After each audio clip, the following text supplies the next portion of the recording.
Y'all, parenting is not for the weak. Parenting is, serious. It is the real deal. So when you out here having kids and raising kids, you got to be serious about this. It's not only serious for you as a parent, but it's serious for them as your children. Like parenting it's real life with real life consequences.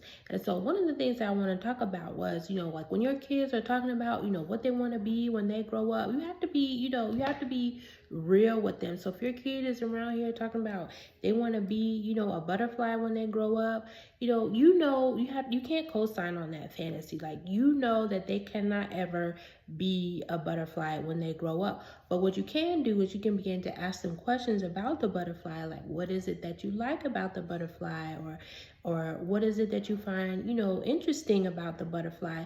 And then as you begin to ask those questions and you're conversating with them about that, you can find out what it is that they like, and then you can begin to put them in programs or involve them in activities that can develop those things about them, because it's something about the butterfly that they identify with, but they can't actually be a butterfly. And that, as a parent. So you can begin to ask them, is it, is it the colors? Is it the beauty? Is it that they can fly? Or is it that they seemingly float around, carefree?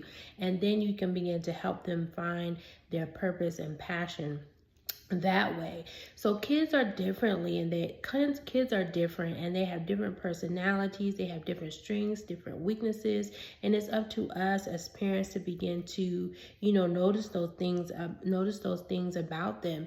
And so when you have multiple children, when you're dealing with multiple children, you might have to parent each one differently. And so what works for one may not work for the other, may not be as effective for one as it is for the other. And so we have to be sensitive. We have to know what motivates the one, what suppresses one, what makes one angry, or what makes them excited, and parent them in that way, because we want to make sure that our discipline is helping them move in the right direction, and we're not disciplining them out of our own anger, because discipline is more about correcting a behavior than it is about punishing them. And so we want to make sure that we are leading them, guiding them, and being an example to help them, find their way, in this life. So when kids are growing up, they're young, their minds are blank, their minds are ready to be written on, they're excited and ready to learn.